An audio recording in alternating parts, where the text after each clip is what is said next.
Hello all, ఇది చూడండి పుదీనా. నేను ఒక 2 years బ్యాక్ చిన్న కొమ్మ తీసుకొచ్చి పెట్టిన. అది ఇప్పుడు ఇంత పెద్దగా అయిపోయింది. ఎవ్రీ ఇయర్ వింటర్లో నేను బయటనే పెడతా దీన్ని.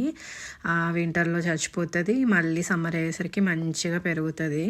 దీనికి ఎక్కువ కేర్ కూడా అవసరం లేదు. మీరు పుదీనా ప్లాంట్ని ప్లాంట్ చేయాలనుకుంటే మాత్రం కంపల్సరీ పాట్లో అయినా పెట్టుకోండి, లేదంటే ఇట్లా గ్రో బ్యాగ్లో అయినా పెట్టుకోండి. అట్లా కాదని చెప్పేసి ఎక్కడ పడితే అక్కడ నాటుకున్నారనుకోండి, అప్పుడు వీడిలాగా మొత్తం బాకిపోతుంది. అప్పుడు మీకే పిచ్చి ఎక్కుతుంది పీకి. అది రేజ్డ్ బెడ్లో కూడా పెట్టుకోకండి. పెట్టుకుంటే ఏంటంటే అది మొత్తం రేజ్డ్ బెడ్ని ఆక్యుపై చేసుకుంటుంది. ఎంత బాగా వచ్చింది చూడండి.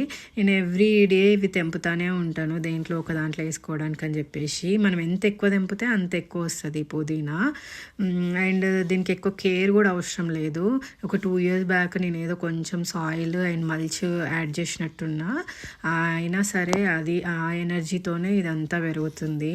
ఒక వాటర్ ఎక్కువ పోస్తే సరిపోతుంది, బట్ ఆ వాటర్ కూడా పోయట్లేదు. నేను నార్మల్గా అన్ని చెట్లకి ఎట్లా ఇస్తున్నానో అట్లనే వాటర్ ఇస్తున్నా. చూడండి ఎంత బాగా వస్తుందో. అసలు లో మెయింటెనెన్స్ మొక్క. పెట్టుకోండి మీరు. సబ్స్క్రైబ్.